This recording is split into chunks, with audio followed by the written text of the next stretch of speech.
Sobre a brevidade da vida, de Seneca, audiolivro. Para mais audiolivros, inscreva-se no canal e curta o vídeo. Observação: os números seguidos de traço e dois pontos correspondem a um capítulo, e os números entre parênteses, a versículos, 1 a 1. A maior parte dos mortais, Paulino, queixa-se da malevolência da natureza, porque estamos destinados a um momento da eternidade, e, segundo eles, o espaço de tempo que nos foi dado corre tão veloz e rápido, de forma que, à exceção de muito poucos, a vida abandonaria a todos em meio aos preparativos mesmos para a vida. E não é somente a multidão e a turba insensata que se lamenta deste mal considerado universal. A mesma impressão provocou queixas também de homens ilustres. Daí o protesto do maior dos médicos. 2. A vida é breve, longa, arte.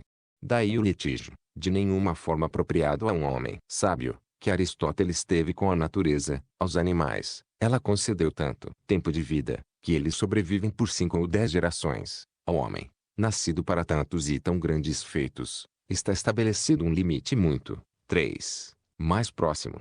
Não é curto o tempo que temos, mas dele muito perdemos. A vida é suficientemente longa e com generosidade nos foi dada, para a realização das maiores coisas, se empregamos bem. Mas, quando ela se esvai no luxo e na indiferença, quando não a empregamos em nada de bom, então, finalmente, constrangidos pela fatalidade, sentimos que ela já passou. 4. Por nós sem que tivéssemos percebido. O fato é o seguinte: não recebemos uma vida breve, mas a fazemos. Nem somos dela carentes, mas esbanjadores. Tal como abundantes régios recursos, quando caem nas mãos de um mau senhor, dissipam-se num momento, enquanto que, por pequenos que sejam, se são confiados a um bom guarda, crescem pelo uso. Assim também nossa vida se estende por muito tempo, para aquele que sabe dela bem dispor. 2 a 1. Por que nos queixamos da natureza? Ela mostrou-se benevolente. A vida, se souberes utilizá-la, é longa. Mas uma avareza insaciável apossa-se de outro, uma laboriosa dedicação a atividades inúteis. Um embriaga-se de vinho, outro entorpece-se na inatividade. A este, uma ambição sempre dependente das opiniões alheias esgota. Um incontido desejo de comerciar leva aquele a percorrer todas as terras e todos os mares, na esperança de lucro. A paixão pelos assuntos militares atormenta alguns, sempre preocupados com perigos alheios ou inquietos com seus próprios. Há os que, por uma servidão voluntária, se desgastam numa ingrata solicitude a seus superiores. 2. A busca da beleza de um outro ou cuidado com sua própria ocupa a muitos. A maioria, que não persegue nenhum objetivo fixo, é atirada a novos desígnios por uma vaga e inconstante leviandade. Desgostando-se com isso, alguns não definiram para onde dirigir sua vida, e o destino surpreendeu-os esgotados e bocejantes, de tal forma que não duvido ser verdadeiro o que disse, à maneira de oráculo, o maior dos poetas: pequena é a parte da vida que 3. Vivemos. Pois todo o restante não é vida, mas tempo. Os vícios atacam-nos, rodeiam-nos de todos os lados e não permitem que nos reergamos, nem que os olhos se voltem para discernir a verdade, mantendo-os submersos, pregados às paixões. Nunca é permitido às suas vítimas voltar a si, se por acaso acontecer de encontrarem alguma trégua. Ainda assim, tal como no fundo do mar, no qual, mesmo após a tempestade, ainda há agitação, eles ainda assim são o joguete das paixões, e nenhum repouso. 4. Lhes é concedido. Pensas que falo daqueles cujos vícios são declarados? Vê aqueles cuja fortuna faz acorrer a multidão. São sufocados pelos seus bens. A quantos as riquezas não são um peso? Quantos não verteram seu sangue por causa de sua eloquência e da presteza diária com que exibiam seus talentos? Quantos não estão pálidos por causa de seus contínuos prazeres? A quantos a vasta multidão de clientes não dá nenhuma liberdade? Passa os olhos por todos, desde os mais pequenos até os mais poderosos. Este advoga, aquele assiste, um é acusado, outro defende, e um outro ainda julga traço. Ninguém reivindica nada para si, todos consomem mutuamente suas vidas. Pergunta por aqueles cujos nomes se aprendem de cor e verás que eles são identificados pelas características seguintes: este é servidor daquele, que o é de um outro, ninguém pertence a si próprio. 5. Portanto, é o cúmulo da insensatez, a indignação de alguns, queixam-se do desdém de seus superiores, porque estes não tiveram tempo de ir ter com eles quando desejavam. Quem ousará queixar-se da soberba de um outro, quando ele mesmo não tem um momento livre para si próprio? E aquele, contudo, apesar de seu aspecto insolente, olhou-te uma vez com consideração, sem saber quem eras, prestou atenção às tuas palavras e mesmo recebeu-te junto de si. Tu não te dignaste a considerar nem a ti mesmo. Portanto, não há razão para pedires contas de teus favores a quem quer que seja, uma vez que, quando os fizeste, não desejavas estar com o outro, mas não podias estar contigo. 3:1. Todos os espíritos que alguma vez brilharam consentirão neste único ponto, jamais se cansarão de se espantar com a cegueira das mentes humanas. Não se suporta que as propriedades sejam invadidas por ninguém, e, se houver uma pequena discórdia quanto à medida de seus limites, os homens recorrem a pedras e armas. No entanto, permitem que outros se intrometam em suas vidas, a ponto de eles próprios induzirem seus futuros possessores. Não se encontra ninguém que queira dividir seu dinheiro, mas a vida, entre quantos cada um a distribui, são avaros em preservar-se o patrimônio, enquanto, quando se trata de desperdiçar o tempo, são muito pródigos com relação à única. 2. Coisa em que a avareza é justificada. Por isso, agrada-me interrogar um qualquer, dentre a multidão dos mais velhos. Vemos que chegaste ao fim da vida. Contas já 100 ou mais anos. Vamos, faz o cômputo de tua existência. Calcula quanto deste tempo credor, amante, superior ou cliente, te subtraiu e quanto ainda as querelas conjugais, as reprimendas aos escravos, as atarefadas perambulações pela cidade, acrescenta as doenças que nós próprios nos causamos e também todo o tempo perdido. Verás que tens menos anos de vida, 3, do que contas. Faz um esforço de memória. Quando tiveste uma resolução seguida, quão poucas vezes um dia qualquer decorreu como planejaras. Quando empregaste teu tempo contigo mesmo. Quando mantiveste a aparência imperturbável, o ânimo intrépido. Quantas obras fizeste para ti próprio. Quantos não terão esbanjado tua vida, sem que percebesses o que estavas perdendo. O quanto de tua vida não subtraíram sofrimentos desnecessários, tolos contentamentos, ávidas paixões, inúteis conversações. E quão pouco não te restou do que era teu. Compreendes que morres. 4. Prematuramente. Qual é pois o motivo? Vivestes como se fosseis viver para sempre. Nunca vos ocorreu que sois frágeis. Não notais quanto tempo já passou. Vós o perdeis, como se ele fosse farto e abundante, ao passo que aquele mesmo dia que é dado ao serviço de outro homem ou outra coisa seja o último. Como mortais, vos aterrorizais de tudo, mas desejais tudo como se fosses. 5. Imortais. Ouvirás muitos dizerem, aos 50 anos me refugiarei no ócio, aos 60 estarei livre de meus encargos. E que fiador tens de uma vida tão longa? É quem garantirá que tudo irá conforme planejas. Não te envergonhas de reservar para ti apenas as sobras da vida e destinar à meditação somente a idade que já não serve mais para nada. Quão tarde começas a viver, quando já é hora de deixar de fazê-lo. Que negligência tão louca dos mortais, de adiar para o 50º ou 60º ano os prudentes juízos, e a partir deste ponto, ao qual poucos chegaram, querer começar a viver. 4:1.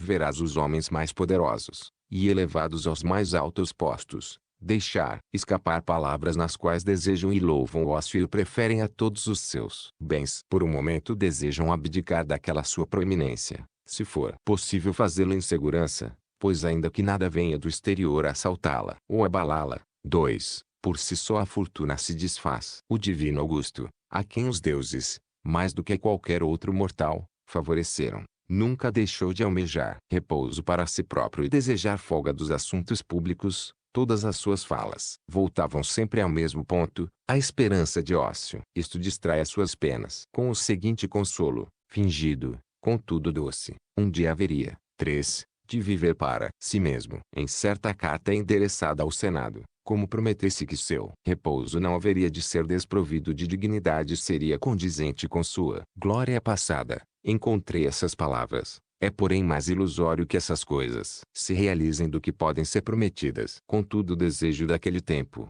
que tanto ambicionam, me anima de tal forma, que antecipa algo do desejado pela doçura das palavras. 4.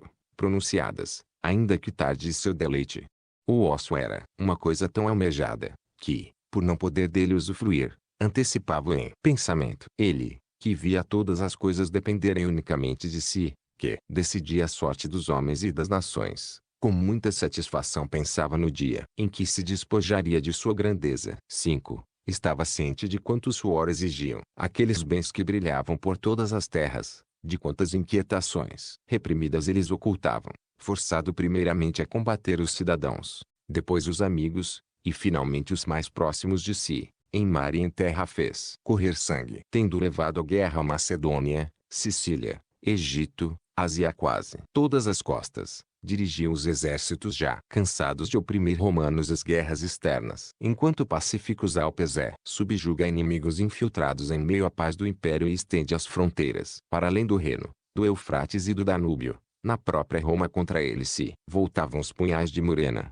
Cepião, Lépido, Ignácio e de tantos outros. 6. Ainda não havia escapado das armadilhas destes, e sua filha e muitos jovens nobres entregavam-se ao adultério, como se isso fosse um sacramento, atormentando dessa forma sua velhice. E ainda havia uma segunda e temível união de uma certa mulher, um Antônio. Ele arrancava esses males com suas próprias mãos, e outros, latentes, irrompiam, tal como num corpo ferido sangrando, uma outra parte qualquer sempre se rompia. Por isso desejava o ócio. Todos os seus labores residiam nessa esperança e pensamento, tal era o desejo daquele que podia satisfazer todos os desejos. 5-1.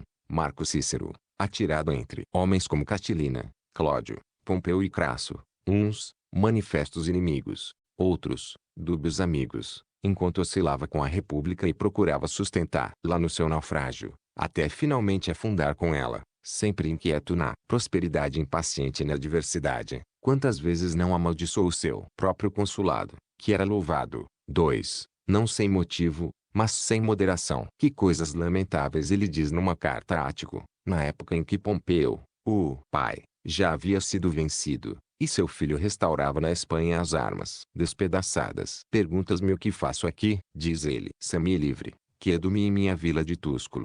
Ainda acrescenta muitas outras palavras, nas quais lamenta a vida passada, queixa-se do presente e desespera-se do futuro. Cícero se diz se-me livre, mas, por Júpiter, nunca o sábio recorrerá a um termo tão baixo. Nunca será semi-livre, mas será um homem de íntegra e sólida liberdade, desapegado, senhor de si bem acima dos demais. Pois quem pode estar acima daquele que está acima da fortuna? 6-1. Disse que Lívio Druso, homem violento e arrebatador, após ter dado curso a novas leis e as más medidas dos Gracos, com o apoio de uma vasta multidão de toda a Itália, não vendo uma saída para sua política, que já não mais podia levar adiante, nem, uma vez precipitada, abandonar, amaldiçoou sua vida agitada desde o princípio e declarou nunca ter tido férias, nem mesmo quando menino. Com efeito, adolescente ainda, trajando a toga pretesta, ousou fazer recomendações sobre os réus aos juízes e fazer prevalecer tão eficazmente sua opinião no fórum, que é tido como certo que algumas causas foram por ele arrebatadas. 2. Em que não haveria de dar uma ambição tão prematura. Poder-se-ia imaginar que uma audácia tão precoce haveria de resultar em fonte de grande prejuízo público e particular. E, portanto, era tarde para se queixar de nunca ter tido férias. Ele que, desde criança, já era um perturbador e um elemento nocivo ao fórum. Discute-se se ele teria se suicidado, pois sucumbiam de um ferimento recebido na virilha. Há quem duvide se sua morte foi voluntária, mas ninguém, de 3, que foi oportuna. Seria supérfluo mencionar os que, embora pareçam aos outros os mais felizes dos homens, declaram eles próprios que na verdade odeiam todas as ações de suas vidas, mas com essas declarações não mudaram nem a si próprios nem aos outros, pois mal pronunciavam essas palavras e as paixões faziam-nos. 4. Recair em seus hábitos. Mas, por Júpiter, uma vida como a vossa, mesmo que dure mais de 1000 anos, será sempre determinada pelos mais estreitos limites. Estes vícios podem devorar séculos séculos. O espaço de tempo que temos, a razão pode na verdade dilatá-lo, e, embora a natureza faça ocorrer, necessariamente ele vos escapará, pois que não vos apossais dele, nem o retendes ou fazeis demorar a mais fugidia de todas as coisas, mas deixais que se perca como se fosse uma coisa supérflua substituível. 7-1. Conto entre os piores os que nunca estão disponíveis para nada, senão para o vinho e os prazeres sensuais, pois não há ocupação mais vergonhosa. Outros, embora se prendam à imagem vazia da glória, contudo erram honradamente. Podes enumerar os avarentos, os turbulentos, ou os que se entregam a ódios guerras injustas. Todos estes pecam de uma maneira mais viril. Mas os que se entregam à gula e aos prazeres sensuais ostentam uma degradação. 2. Desonrosa. Examina todo o tempo deles. Verifica quanto gastam em cálculos. Avaros. Quanto em preparar emboscadas. Quanto temendo-as. Quanto bajulando. Quanto sendo bajulados. E quanto tempo ocupam em compromissos judiciários, seus ou alheios, ou com banquetes, que já se tornaram mesmo uma obrigação. Verás que nem seus bens, nem seus males, os deixam respirar. 3. Finalmente, todos concordam que um homem ocupado não pode fazer nada. Bem, não pode se dedicar à eloquência, nem aos estudos liberais, uma vez que seu espírito, ocupado em coisas diversas, não se aprofunda em nada, mas, pelo contrário, tudo rejeita, pensando que tudo lhe é imposto. Nada é menos próprio do homem ocupado do que viver, pois não há outra coisa que seja mais difícil de aprender. Professores das outras artes, há vários e por toda parte. Dentre algumas dessas, vemos crianças terem atingido tanta maestria, que chegam até a ensinar-las. Deve-se aprender a viver por toda a vida, e, por mais que tu talvez te espantes, a vida. 4. Toda é um aprender a morrer. Muitos dos maiores homens, tendo afastado todos os obstáculos e renunciado às riquezas, a seus negócios e aos prazeres, empregaram até o último de seus dias para aprender a viver. Contudo, muitos deles deixaram a vida tendo confessado ainda não sabê-lo, e muito menos ainda. 5. Os sabem os que mencionei acima. Creia-me, é próprio de um grande homem de quem se eleva acima dos erros humanos, não consentir que lhe tomem um instante sequer da vida, e assim toda sua vida é muito longa, uma vez que se dedicou todo a si próprio, não importa quanto ela tenha durado. Nenhum instante dela permaneceu descuidado ou ocioso, ou esteve subordinado a um outro e, portanto, ele, seu guarda parcimonioso, não encontrará ninguém que julgue ter vivido dignamente a ponto de querer trocar sua vida com a dele. Portanto, a este seu tempo foi suficiente. Mas aqueles que tiveram muito de sua vida subtraído, 6, pelo povo, ela necessariamente faltou. E nem por isso há motivo para pensares que eles às vezes não compreendem seu erro. Certamente ouvirás muitos dos que são esmagados por sua grande prosperidade, vez por outra, exclamar de entre a multidão de clientes, ou de seus processos jurídicos, ou de outras honoríficas misérias, não me deixam viver. E haveriam de, 7. Deixar todos os que te reclamam para si te afastam de tuas ocupações. Quantos dias te tomou aquele réu e aquele candidato e a velha, já cansada de enterrar herdeiros, e aquele que finge ser doente para excitar a cobiça dos caçadores de testamentos, e aquele amigo poderoso, que te mantém, não em sua amizade, mas em seu cortejo. Faz o cômputo dos dias de tua vida, verás que restaram muito poucos dias para ti mesmo. 8. Tendo aquele obtido os cargos com que tanto sonhava, deseja abandoná-los e repete incessantemente, quando este ano passará, outro proporcione espetáculos públicos, que tanto desejou que lhe fossem cabidos por sorte, e agora diz, quando me livrarei deles? Disputa-se tanto para ouvir aquele advogado, que ele enche de uma grande multidão todo o fórum, até para além de onde pode ser ouvido. Quando, diz ele, me livrarei disto? Cada um faz precipitar sua vida aí. 9. Padece da ânsia do futuro e de tédio do presente. Mas o que emprega todo o tempo consigo próprio, que ordena cada dia como se fosse uma vida, nem deseja o amanhã, nem o teme. Pois que novo prazer há, que qualquer hora lhe possa imediatamente trazer. Tudo lhe é conhecido, tudo foi desfrutado até a saciedade. Do resto, que a fortuna disponha como queira, a vida já lhe foi assegurada. Nada se lhe pode adicionar ou arrebatar. E, mesmo que algo se acrescente a ela, seria como se alimentassem alguém já farto de alimentos quaisquer, estará recebendo algo que nem mais. 10. Deseja. Portanto não há por que pensar que alguém tenha vivido muito, por causa de suas rugas ou cabelos brancos. Ele não viveu por muito tempo, simplesmente foi por muito tempo. Pensarias ter navegado muito, aquele que, tendo se afastado do porto, foi apanhado por violenta tempestade. Errou para cá e para lá e ficou a dar voltas, conforme a mudança dos ventos e o capricho dos furacões, sem contudo sair do lugar. Ele não navegou muito, mas foi muito acossado.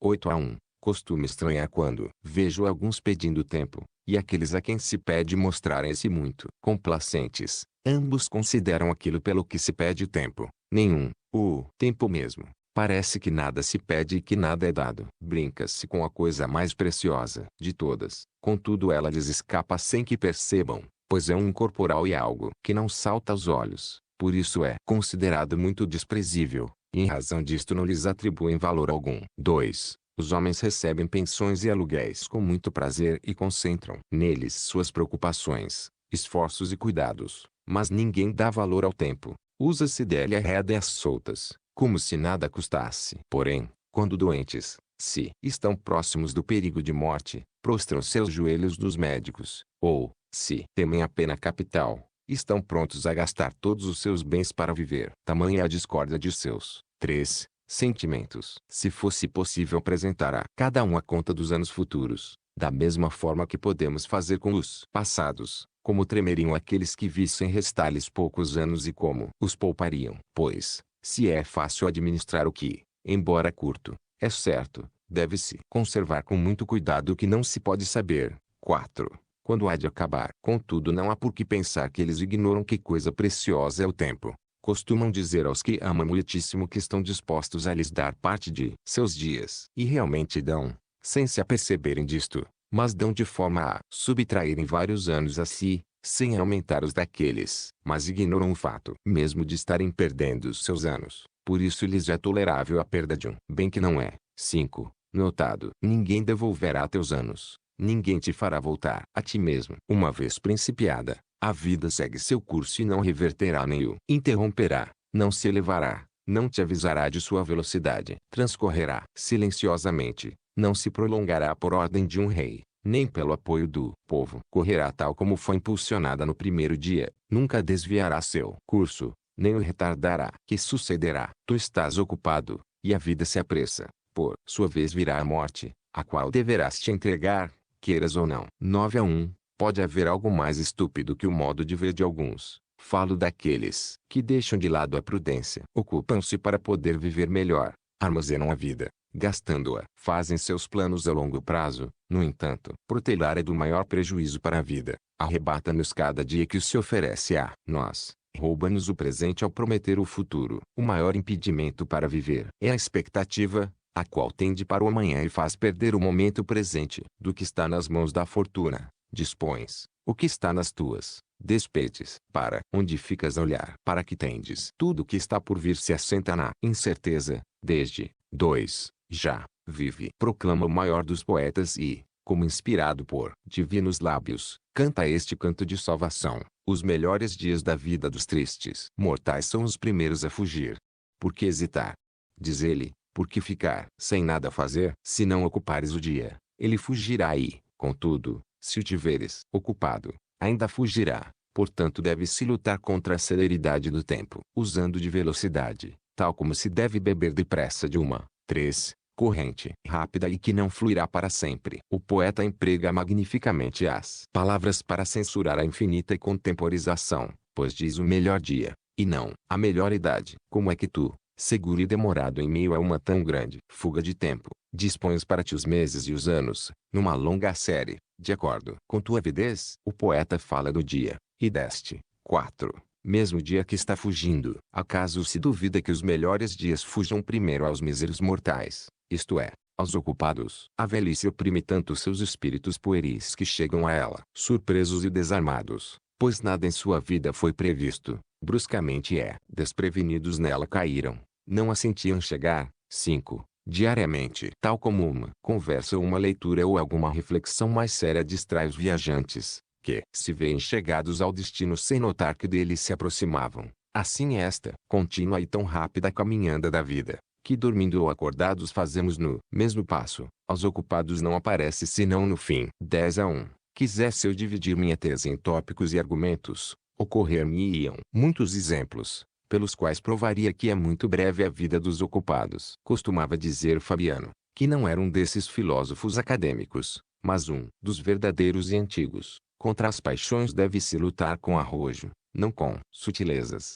e deve-se romper a linha de batalha com um grande assalto, não com tímidas tentativas. Não aprovava sofismas, pois devemos vencer as paixões, não espicaçá-las. Contudo, para demonstrar às suas vítimas seu desvario, devemos instruí-las, não lamentá-las. 2. A vida divide-se em 3 períodos: o que foi, o que é, e o que há de ser. Destes, o que vivemos é breve, o que havemos de viver, duvidoso, o que já vivemos, certo. Pois, sobre este último, a fortuna perdeu os direitos. 3. É o que não se submete ao arbítrio de ninguém. Eis o que escapa aos ocupados, pois eles não têm tempo para reconsiderar o passado e, mesmo se tivessem, ser-lhes-ia desagradável a recordação de uma coisa da qual se arrependem. Portanto, é a contragosto que voltam seus pensamentos ao tempo mal empregado e não ousam reviver aquelas horas, cujos vícios, embora estivessem dissimulados pelo atrativo de um prazer momentâneo. 4. Desvendam-se com a recordação. Ninguém se voltará de bom grado ao passado, exceto aquele cujas ações estão todas submetidas à censura de sua consciência, que nunca se engana. Aquele que ambiciosamente muitas coisas cobiçou, orgulhosamente desprezou, insolentemente venceu, traiçoeiramente enganou, desonestamente roubou e prodigamente dissipou seus bens, necessariamente terá que temer suas próprias recordações. Ora, de nossa vida, esta é a parte inviolável e já consagrada, que está acima de todas as vicissitudes humanas, que foi subtraída ao império da fortuna e que não pode ser afetada pela pobreza, nem pelo medo, nem pelo assédio das doenças. Não se pode perturbá-la ou roubá-la de seu possessor, pois sua posse é perpétua e livre de receios. Os dias apresentam-se a nós um a um e momento por momento. Entretanto, todos os dias do passado se apresentarão a nós quando ordenarmos. Consentirão em ser apropriados e examinados à vontade, coisa que os ocupados não têm. 5. Tempo de fazer. É próprio de uma mente segura de si sossegada poder percorrer todas as épocas de sua vida, mas o espírito dos ocupados, tal como se estivesse subjugado, não pode se voltar sobre si mesmo e se examinar. Portanto, sua vida se precipita num abismo, e, tal como não é de nenhum proveito procurar encher uma ânfora, por mais que nela se coloque líquido, se não há fundo que o receba ou sustenha, assim também não importa quanto tempo tens à disposição, se não tens como retê-lo, ele vazará como de almas rachadas. 6. Furadas. O tempo presente é brevíssimo, tanto que alguns parece não existir, pois está sempre em movimento, flui e precipita-se, deixa de ser antes de vir a ser, é tão incapaz de deter-se, quanto o mundo ou as estrelas, cujo infatigável movimento não lhes permite permanecer no mesmo lugar. Pertence, pois, aos ocupados, apenas o tempo presente, que é tão breve que não pode ser abarcado, e este mesmo escapa-lhes, ocupados que estão em muitas coisas. 11 a 1. Enfim, queres saber quão pouco vivem os ocupados? Vê como desejam viver longamente. Velhos decrépitos mendigam em suas orações um acréscimo de uns poucos anos. Procuram parecer menos idosos e lisonjeiam-se com mentiras e encontram tanto prazer em enganar a si próprios, que é como se enganassem junto ao destino. Mas, quando uma enfermidade qualquer adverte-os de que são mortais, morrem tomados de pavor, não como se deixassem a vida, mas como se ela lhes fosse arrancada. Ficam gritando que foram tolos em não viver e que, se por acaso escaparem da doença, haverão de viver no ócio. Então, tomam consciência de quão inútil foi adquirir o que não desfrutaram, e de como todos os seus esforços resultaram em 2. Vão. Mas para aquele cuja vida esteve livre de preocupações, porque não haveria ela de ser longa, dela nada foi transferido a um outro, nada foi tirado a um e outro lado, nada foi dado à fortuna, nada desperdiçado por negligência, nada foi esbanjado com prodigalidade, nada ficou sem ser empregado, toda ela, por assim dizer, teve proveito. Deste modo, por mais curta que seja, ela é mais que suficiente. Portanto, quando lhe vier o último dia, o sábio não hesitará em caminhar para a morte com passo firme. 12 a 1. Talvez tu me perguntes a quem eu chamo de ocupados. Não há por que pensar que entendo serem ocupados apenas aqueles contra os quais se mandam os cães para expulsá-los da basílica, ou os que vemos sobressair, seja orgulhosamente em meio à multidão de seus clientes, seja desprezivelmente de outro, ou aqueles cujos compromissos obrigam a abandonar seus lares para ir bater a porta do outro, ou aqueles a quem a lança do pretor põe ocupados devido a 2. Lucro infame que um dia haverá de apodrecer. O ócio de alguns é ocupado, quer em sua vila ou em seu leito, quer em meio à solidão, Mesmo quando estão afastados de todos, eles próprios prejudicam a si mesmos. Não devemos chamar sua vida de ociosa, mas de ocupação indolente. Por acaso chamas de ocioso que coleciona, com escrupuloso cuidado, os bronzes coríntios, preciosos devido à mania de uns poucos, e consome a maior parte de seus dias em meio a ferrugentos pedaços de metal. E o que se senta num ginásio, que vergonha! Os vícios dos quais somos vítimas nem mesmo são romanos, para apreciar as pelejas dos rapazes que se estapeiam. E o que classifica seus rebanhos de cavalos segundo a cor e a idade, ou os que, 3. Patrocinam os mais novos campeões de atletismo. Que tu chamas ociosos os que passam muitas horas no cabeleireiro, aparando o que cresceu na noite anterior, discutindo a respeito de cada fio de cabelo, colocando em ordem as madeixas desarranjadas, ou ajeitando sobre a testa as que estão falhas aqui e ali. Como ficam irados, se o barbeiro foi um pouco negligente, crendo que estava a aparar os cabelos de um verdadeiro homem. Como se encolerizam, se algo de sua cabeleira foi cortado, se algo está fora de ordem, se tudo não cai em seus devidos cachos. Qual destes não preferiria ver a desordem na república, haverá de seus cabelos? Quem não se preocupa mais com a elegância de sua cabeça do que com sua saúde? Qual não prefere ser bem penteado a ser honesto? Tu chamas ociosos os que se 4. Preocupam com pentes e espelhos. E quanto àqueles que se ocupam em compor, ouvir e aprender canções, e atormentam a voz, cuja reta entoação a natureza fez muito simples e a melhor, com inflexões de desajeitadas modulações, eles estão sempre a estalar os dedos, marcando alguma canção que tem na cabeça aí, mesmo quando são chamados para questões sérias e frequentemente tristes, ouvimos seu imperceptível cantarolar. 5. Eles não têm ócio, mas ocupações indolentes. Nem, por Hércules, considero seus festins como tempo livre, uma vez que vejo com quanta solicitude dispõem a prataria, quão diligentemente ajeitam as túnicas de seus jovens prediletos, quão ansiosos ficam por saber como o javali sai das mãos do cozinheiro, ou com que velocidade os escravos jovens, a um dado sinal, correm às suas obrigações, com quanta perícia as aves são cortadas em bocados não muito grandes, ou quão cuidadosamente os infelizes escravos limpam o vômito dos bêbados. É por estes meios que adquirem a fama de serem elegantes e faustosos,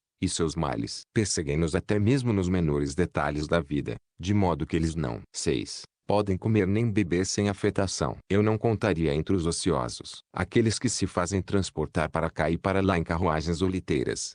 Observam pontualmente a hora de seus passeios, como se não lhes fosse lícito perdê-los. Nem os que se fazem lembrar por outro quando devem banhar-se, nadar ou comer. Seus espíritos extraordinariamente débeis estão tão enfraquecidos pela lassidão, que eles nem mesmo podem decidir por si só se têm fome. Já ouvi um desses delicados, se é que se pode chamar de delícias, fato de desaprender os hábitos da vida humana, ao ser retirado do banho colocado numa cadeira, perguntar, ainda estou sentado?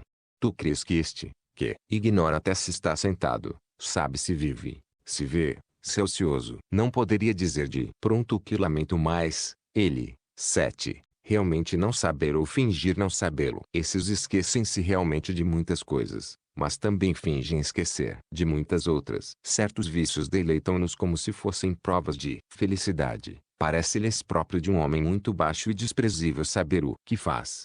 Agora não vás crer que os mimos exageram quando ridicularizam a luxúria. Estes, por Hércules, ultrapassam em muito as invenções dos mimos, e neste nosso século, engenhoso apenas para tais coisas, os vícios progrediram tanto que já podemos acusar os mimos de negligência. É o cúmulo, haver alguém que está tão atolado na luxúria, que se fia na palavra de 8. Outro para saber se está ou não sentado. Portanto, esse aí não é ocioso, dá-lhe outro nome, ele está doente, ou, melhor ainda, está morto. É ocioso o que é também consciente de seu lazer. Mas este semi-vivo, que precisa de alguém que lhe indique a postura do próprio corpo, como poderia ser senhor de um momento sequer de sua vida? 13:1. Seria alongar demais percorrer todos os exemplos daqueles que desperdiçaram suas vidas em jogos de xadrez, bola, ou queimando-se ao sol. Não gozam de ócio aqueles cujos prazeres trazem muitas ocupações, pois ninguém duvidará que muitos se fatigam sem nada obrar, os que se prendem a inúteis questões de 2. Literatura, e eles já são multidão entre os romanos. Foi um vício dos gregos investigar quantos remadores teve Ulisses, se a Ilíada ou a Odisseia foi escrita primeiro e, além disso, se eram de um mesmo autor, e outros conhecimentos dessa espécie, que, se os reservas para ti mesmo, em nada deleitam o intelecto, se os publicas, não serás tido por mais douto, mas por mais 3. Enfadonho. E eis que esta frívola paixão de aprender inutilidades apossou-se também dos romanos. Há alguns dias ouvi certa pessoa relatando qual foi o primeiro dos generais a fazer tais e tais coisas, que Duílio foi o primeiro a vencer numa batalha naval, que Cúrio Dentato foi o primeiro a conduzir elefantes no seu cortejo triunfal. Mas esses assuntos, ainda que não conduzam à verdadeira glória, versam sobre exemplos de feitos cívicos. Tal ciência não acarreta benefício algum, embora nos prenda a atenção pela futilidade dos feitos. 4. Perdoemos também aos que pesquisam assuntos como este. Quem foi o primeiro a persuadir os romanos a embarcar num navio? Foi Cláudio, e por este mesmo motivo, cognominado Caldex, porque entre os antigos a reunião de várias tábuas chamava-se Caldex, daí o nome de códices às tábuas da lei, e, ainda hoje, as naves que carregam provisões pelo Tibre são 5, chamadas, segundo a maneira antiga, de Codicariae. Sem dúvida, isto pode ser de algum valor, que Valério Corvino foi o primeiro a subjugar Messina e, tendo tomado para si o nome da cidade conquistada, foi o primeiro da família dos Valérios a denominar-se Messana, e que, tendo sido trocadas as letras por uma gradual corruptela da linguagem popular, chamou-se 6. Messala. Porventura permitirás a alguém ocupar-se também disto, que Lúcio Sulla foi o primeiro a apresentar os leões soltos no circo, enquanto que anteriormente eram apresentados acorrentados, que foram enviados arqueiros pelo rei Boco para exterminá-los. Que seja, façamos também essa concessão. Mas acaso há um mínimo de valor em saber que Pompeu foi o primeiro a proporcionar um combate no circo com 18 elefantes,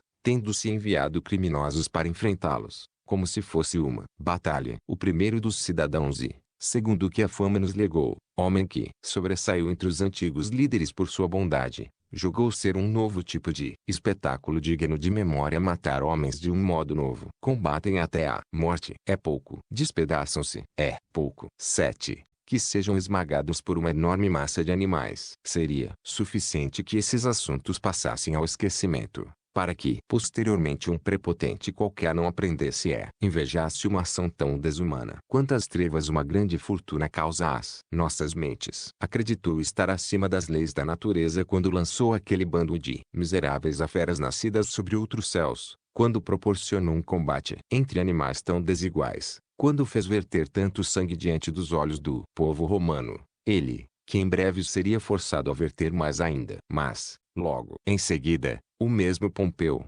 traído pela deslealdade alexandrina, entregou-se ao último dos escravos para ser abatido. Só então compreendeu a vã 8.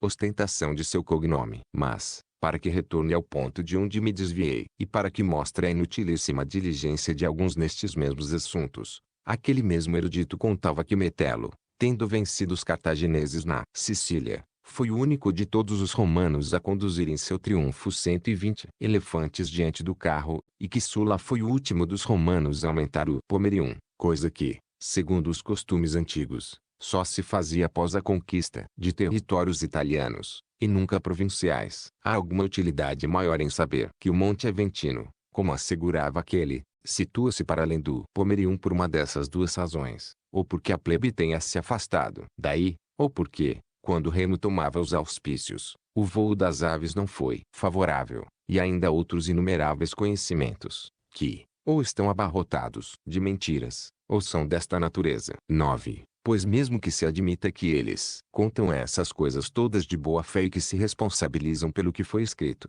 contudo esses conhecimentos servirão para minorar os erros de alguém, refrearão as paixões de alguém, farão alguém mais generoso, mais corajoso, mais justo. Às vezes meu caro Fabiano dizia duvidar se era melhor não empreender estudo algum do que se envolver com os deste gênero. 14 a 1. Dentre todos os homens, somente são ociosos os que estão disponíveis para a sabedoria. Eles são os únicos a viver, pois, não apenas administram bem sua vida, mas acrescentam-lhe toda a eternidade. Todos os anos que se passaram antes deles são somados aos seus, a menos que sejamos os maiores dos ingratos. Aqueles fundadores das sublimes filosofias nasceram para nós, e eles nos preparam o caminho para a vida. Graças aos seus esforços, conduzem-nos das trevas à luz, aos mais belos conhecimentos. Não nos é vedado o acesso a nenhum século, somos admitidos a todos, e se desejamos, pela grandeza da alma, ultrapassar os estreitos limites da fraqueza humana, há um vasto espaço de tempo a percorrer. 2. Poderemos discutir com Sócrates, duvidar com Carnéades, encontrar a paz com Epicuro, vencer a natureza humana com a ajuda dos estoicos, ultrapassá-la com os cínicos. Já que a natureza nos permite entrar em comunhão com toda a eternidade, por que não nos desviarmos dessa estreita curta passagem do tempo e nos entregarmos com todo o nosso espírito àquilo que é ilimitado, eterno e partilhado com os 3. Melhores. Os que se desdobram em muitos compromissos sociais, que agitam a si mesmos e a outros, bem conscientes de suas tolices, após terem percorrido diariamente as soleiras de todos e não ter deixado de entrar em nenhuma porta aberta, após terem levado sua interesseira saudação à volta das mais remotas casas, quão pouco não terão eles visto numa cidade tão grande e dilacerada por várias paixões. 4.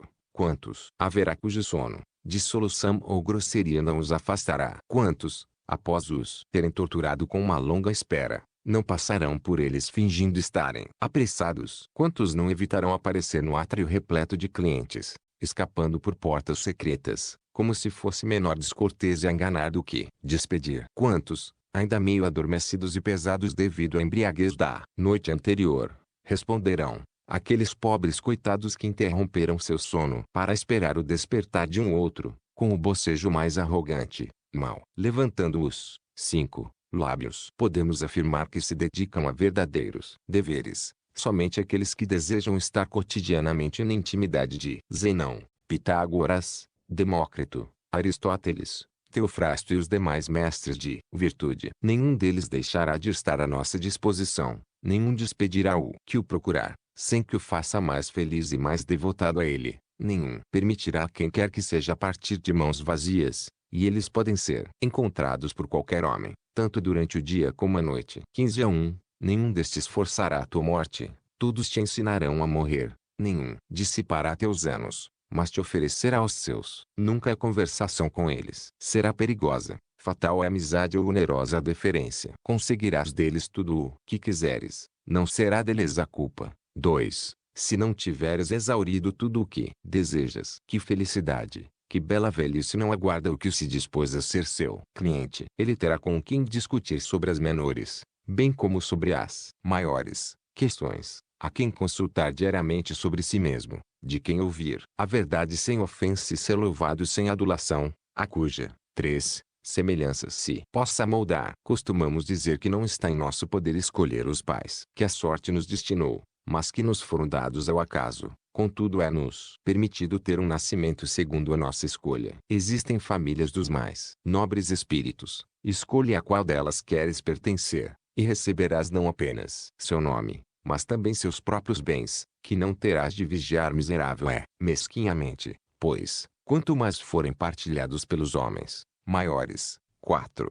Se tornarão. Estes te darão acesso à eternidade, te levarão àquelas alturas de onde ninguém se precipita. Esta é a única maneira de prolongar a existência mortal e, até mais, de convertê-la em imortalidade. As dignidades, os monumentos, tudo que a ambição impôs por decretos, ou construiu com o suor, depressa há de cair em ruínas. Não há nada que a longa passagem dos anos não destrua ou desordene. Mas ela não pode tocar nos conhecimentos que a sabedoria consagrou. Nenhuma idade os destruirá ou diminuirá. As seguintes sucessivas sempre hão de aumentá-los ainda mais, pois a inveja tem olhos apenas para o que está próximo de si, e admiramos com menos malícia o que está 5. distante. Portanto, a vida do filósofo estende-se por muito tempo, e ele não está confinado nos mesmos limites que os outros. É o único a não depender das leis do gênero humano. Todos os séculos servem-no como a um Deus. Algo distancia-se no passado, ele recupera-o com a memória. Está no presente, ele o desfruta. De vir no futuro, ele o antecipa. A reunião de todos os momentos num só torna-lhe longa a vida. 16:1. É extremamente breve e agitada a vida dos que esquecem o passado, negligenciam o presente e receiam o futuro. Quando chegam ao termo de suas existências, os pobres coitados compreendem tardiamente que 2. estiveram por longo tempo ocupados em nada fazer. Pelo fato de fazerem frequentes apelos à morte, não há por que pensar que fica provado que eles tenham usufruído de uma longa existência. Sua cegueira os atormenta com emoções incertas e que os faz incidir nas próprias coisas que temem. Desejam então muitas vezes a morte. 3. Porque os aterroriza. Não há ainda razão para se pensar que isto também seja uma prova de uma vida longa. O fato de muitas vezes os dias lhe parecerem longos, ou porque se queixam de as horas custarem a passar até que chegue o momento do jantar, pois, se porventura as ocupações os abandonam, sentem-se desertados e inquietam-se mesmo no lazer, nem sabem como dispor dele ou matá-lo. Portanto anseiam por uma ocupação qualquer, e todo intervalo de tempo entre duas ocupações lhes é um fardo. E, por Hércules, tal é o que acontece quando se fixa a data dos combates de gladiadores, ou quando se aguarda o dia de um outro gênero qualquer de espetáculo ou divertimento. 4. Desejam saltar os dias intermediários à espera de qualquer coisa porque anseiam lhes é penosa, mas aquele instante que lhes é grato corre breve e rápido e torna-se muito mais breve por sua própria culpa, pois passam de um prazer a outro e não podem permanecer fixos num só desejo. Seus dias não são longos, mas detestáveis, e, por outro lado, quão curtas não lhes parecem as noites que passam nos braços das prostitutas ou, 5. Entregues ao vinho. Daí também resulta o delírio dos poetas, que nutrem os descaminhos dos homens com ficções nas quais se mostra Júpiter, inebriado do desejo de coito, duplicando a duração da noite. Que outra coisa é, se não inflamar nossos vícios, quando os imputamos aos deuses e se concede a deferência da divindade é um exemplo de fraqueza. Podem estes não achar muito curtas as noites pelas quais pagam tão caro. Perdem o dia na espera da noite, a noite, de medo da aurora. 17-1. Seus próprios prazeres são desassossegados e agitados por vários terrores. Mesmo em meio à maior euforia, assalta-lhes o inquieto pensamento. Até quando, tudo isto? Por causa desse sentimento, os reis lamentaram seu poderio, e a grandeza de sua fortuna não lhes era grata, mas aterrorizaram-se com o fim que um dia lhes adviria. O mais insolente dos reis da Pérsia, ao ver seus exércitos espalhados por vastos espaços de terra, de modo que nem podia abarcar seu número mas apenas a extensão, desfez-se em lágrimas porque, dizia, em 100 anos nenhum dentre tão grande, número de jovens haveria de estar vivo. Mas ele próprio, que chorava, estava prestes a apressá-los para aquele destino, fazendo perecer uns no mar, outros em terra, uns no combate, outros na retirada, e dentro de pouco tempo haveria de exterminar aqueles por quem temia.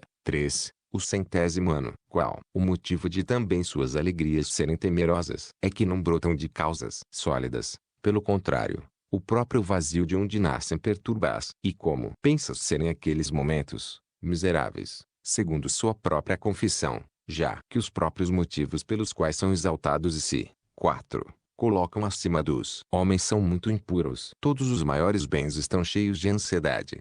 As maiores fortunas são as menos dignas de crédito. Para alimentar a felicidade, faz-se necessária uma outra felicidade, e em pagar uma promessa realizada, outras promessas devem ser feitas. Pois tudo que nos sucede por obra do acaso é instável, e quanto mais alto nos elevamos, tanto mais estamos sujeitos a cair. É claro que o que está condenado a cair não agrada a ninguém. Portanto é necessariamente a mais miserável e não apenas a mais breve, a vida dos que obtêm com grande esforço algo que conservam com um esforço ainda 5. maior. Em meio a grandes labutas, conseguem o que desejam e ansiosos conservam o que conseguiram.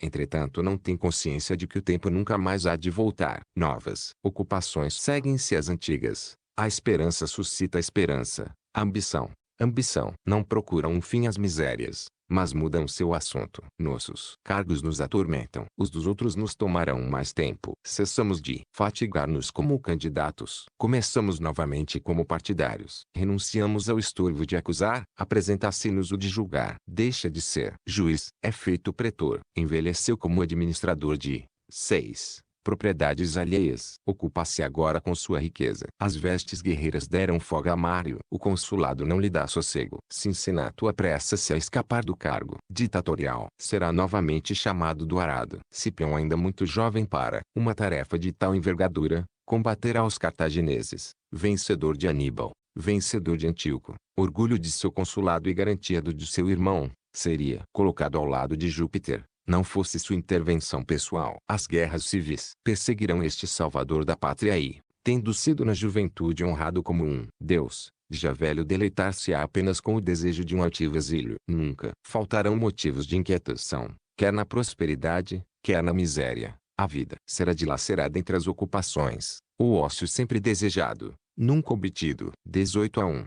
Portanto, meu caro Paulino, aparta-te da multidão e, já bastante acossado pela duração de tua existência, não te afastes de um porto mais tranquilo. Pensa quantas vagas já te acometeram, quantas tempestades, de uma parte, já suportaste na vida particular, quantas, de outra, suscitaste contra ti na vida pública. Teu valor já foi suficientemente testado, em fatigantes e atormentadas provas, o teu valor. Tenta ver o que pode realizar no ócio. A maior parte de tua vida, e certamente a melhor, foi dada à República. Toma, 2, também para ti um pouco de teu tempo. Não te convoco a um retiro indolente e inativo, nem a afogar todo o teu vigoroso caráter no sono ou nos prazeres caros à multidão. Isso não é estar em sossego. Encontrarás tarefas maiores que todas as que cumpriste devotadamente até aqui, as quais executarás no retiro e livre de 3 preocupações. Com efeito, tu administras as contas do mundo tão desinteressadamente como as alheias,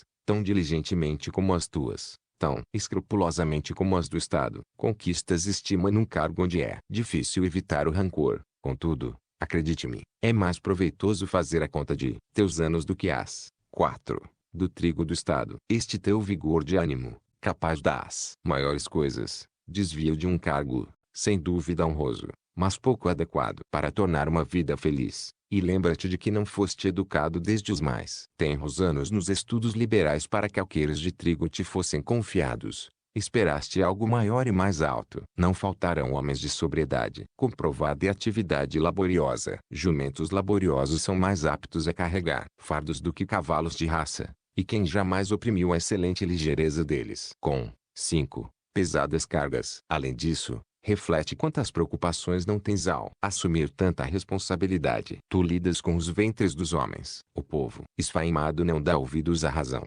não se aplaca pela moderação, nem se dobra a nenhum argumento. Muito recentemente, naqueles poucos dias após a morte de César, disse que ele se indignou muitíssimo, se há ainda algum sentimento nos infernos, porque sabia que o povo romano lhe sobrevivia e ainda lhes restavam provisões para 7 ou 8 dias. E, enquanto ele construía pontes de navios divertia-se com as forças do império, estava às nossas portas o pior dos males, até mesmo para os sitiados, a falta de alimentos. Seu infeliz desejo de imitar um rei arrogante, estrangeiro e louco, quase custou à cidade a miséria e a fome, e o 6, que se segue à fome, a ruína de tudo. E então qual não era o estado de espírito daqueles a quem eram confiados os cuidados com o trigo público, e que tinham de enfrentar pedra, ferro, fogo e o próprio Calígula com a maior dissimulação, encobriam um tão grande mal incrustado nas vísceras do Estado, e digo que o faziam com razão, pois algumas doenças devem ser curadas sem que os pacientes as conheçam. A muitos, o conhecimento de sua doença foi a causa da morte. 19:1. Recolhe-te a estas coisas mais tranquilas, mais seguras, melhores. Acaso tu pensas serem mesmo estas duas coisas: cuidar que o trigo seja transportado ao celeiro, intacto e a salvo da fraude ou negligência dos carregadores, que não se estrague pela fermentação, que esteja bem seco, que seu peso e medida confiram, e elevar-se às coisas sagradas e sublimes para conhecer qual é a substância de Deus, seu prazer, sua condição, sua forma, que destino aguarda a tua alma, que lugar a natureza nos destina após nos separarmos do corpo, qual a razão por que ela mantém os corpos mais pesados no centro do universo, suspende os altos às regiões altas, eleva o fogo mais alta, impele as estrelas às suas trajetórias e ainda outras coisas cheias de notáveis. 2. Maravilhas. Abandone o solo e volta-te a esses estudos. Agora, enquanto o sangue ferve, deve-se ir, com determinação, para o melhor. Grande número de bons conhecimentos te esperam neste gênero de vida: o amor e a prática das virtudes, o esquecimento das paixões, o saber viver e morrer, enfim, uma grande tranquilidade. 3. A condição de todos os ocupados é miserável, contudo a mais miserável é a daqueles que nem se molestam com suas próprias ocupações, que regulam seu sono pelo alheio, que caminham segundo as passadas de outro e que estão sob ordens, mesmo nas mais livres das coisas, amar e odiar. Estes, se quiserem saber quão breve a vida, que considerem quão insignificante é a parte que lhes cabe. 21. Portanto, quando vires frequentemente uma toga pretexto ou um nome célebre no fórum, não o invejes. Essas coisas são adquiridas ao custo da vida. Para ligar seu nome a um único ano, consumirão todos os seus anos. A uns, a vida abandonou logo nas primeiras etapas, antes que tivessem atingido as alturas ambicionadas. A outros, após terem galgado comidas honras através de 1000 desonestidades, sobrevém o triste pensamento, ter trabalhado tanto por uma inscrição num túmulo. Enquanto estavam dispostos para novas esperanças. Como na mocidade, a extrema velhice de alguns, já incapaz, frustrou-lhes os grandes e insaciáveis. 2. Esforços. Vergonha daquele que, já de idade avançada e querendo obter aplausos de um público ignorante, num processo de litigantes desconhecidos, perde seu fôlego. Desgraçado o que, esgotado mais por causa de sua vida do que por causa de seu trabalho, sucumbe em meio aos seus próprios deveres. Desgraçado que morre recebendo suas contas sob o riso do herdeiro. Longamente. 3. Deserdado. Não posso omitir um último exemplo que me ocorre. São Turanilo foi um velho de comprovada diligência, que, depois de completar 90 anos, como fosse dispensado de seu cargo por César sem que tenha solicitado, ordenou que o colocassem em seu leito e que a família, que se reuniu em torno dele como se estivesse morto, o pranteasse. A casa lamentava o ócio de seu velho senhor, e a tristeza não terminou antes que o cargo, 4, lhe fosse restituído. É tão bom assim, morrer ocupado. O mesmo estado de espírito manifesta-se em muitos. O desejo de trabalhar perdura. Mais que a capacidade, lutam contra a fraqueza do corpo e julgam penosa a velhice, por nenhuma outra razão senão porque ela os põe de lado. A lei não mobiliza um soldado nos seus 50 anos, nem convoca um senador nos 60. Os homens obtêm com mais dificuldade folga de si. 5. Mesmos do que da lei. Entre mentes, enquanto roubam e são roubados, enquanto um arrebata o repouso de outro, enquanto tornam-se mutuamente miseráveis, sua vida sem proveito, sem prazeres, sem nenhum aperfeiçoamento intelectual. Ninguém tem a morte à vista, todos estendem suas esperanças ao longe. Alguns chegam até mesmo a tomar disposições com relação a coisas que estão além de suas vidas. Enormes túmulos, dedicatórias de serviços públicos, dádivas junto de suas piras funerárias e pomposas exéquias. Mas, por Hércules, seus funerais deveriam ser conduzidos à luz de tochas e círios, como se tivesse vivido pouquíssimo. Notas. 1. Para Aristóteles, sua forma é boa. A corrupção do mundo adviria da presença da matéria. Os estoicos tomarão uma posição intermediária e acreditarão na benevolência da natureza. 2. Quando Sêneca se refere ao maior dos poetas, não se sabe se refere-se a Homero ou Virgílio. 3. Nunca é permitido às suas vítimas voltar a si. Os ocupados não têm tempo para refletir sobre si. Daí o estranhamento de si mesmos. O homem, no entanto, pode ultrapassar sua condição meramente corporal e alcançar o conhecimento de si como alma e razão, integrando-se assim ao Logos universal. 4. Augusto, 63 a.C., 14 depois de Cristo, primeiro imperador de Roma, foi grande patrono das letras e das artes. 5. Cícero, 106 a 43 a.C., o maior orador romano. Outro exemplo de vida bem vivida para o romano médio da época de Sêneca. 6. Cícero era muito vaidoso, chegou a escrever um poema épico em louvor de seu próprio consulado. 7. Tribúnio da plebe em 91 a.C., considerado um gênio da política, foi assassinado por suas reformas democráticas. Daí teve início a Guerra Social. 91 a 89 a.C. 8. A toga pretexta, com uma faixa púrpura, era a vestimenta dos altos funcionários e dos generais. 9. Papírio Fabiano foi mestre de Sêneca e o que mais o influenciou. 10. Nos leilões e no tribunal dos centúmviros, a lança era colocada como símbolo do Stum Dominium. A lança assim fixada indicava que o tribunal estava sob a autoridade do pretor. 11. Os bronzes coríntios eram muito cobiçados e colecionados por muitos em todo o império. 12. Peças naturalistas sobre os temas da vida comum. Algumas eram pornográficas. 13. Para Sêneca, O único conhecimento válido é o da filosofia, cuja finalidade é o aperfeiçoamento moral do homem. 14. Pompeu, o Grande, iria ser morto por um escravo ao desembarcar como fugitivo em Alexandria. 15. O estudo da filosofia, que abrange também a física e a teologia, pode levar o homem a ter acesso à própria eternidade. 16. Desde Platão, é comum a crítica dos filósofos às ficções dos poetas. 17. Lúcio Gaio Mário, 157 a 86 a.C., general romano, foi o vencedor da Jugurta. 18. Cincinnato, século IV a.C., foi chamado do campo para ser ditador e salvar o exército romano. Cumprida a tarefa, voltou ao campo. Foi tido como modelo de virtude cívica pelos romanos. 19. Cipião Africano Maior, 236 a 183 a.C., comandante do exército romano na Segunda Guerra Púnica, terminou a guerra com a vitória de Zama. 20. O título de rei era abominado pelos romanos, que nunca esqueciam as atitudes imorais e irresponsáveis de seus últimos reis, os Tarquínios. Otávio, ao se tornar imperador, inventou um título novo e muito mais importante, o de Augusto. 21. O estudo da filosofia, para os estoicos, abrange a física, a lógica e a ética.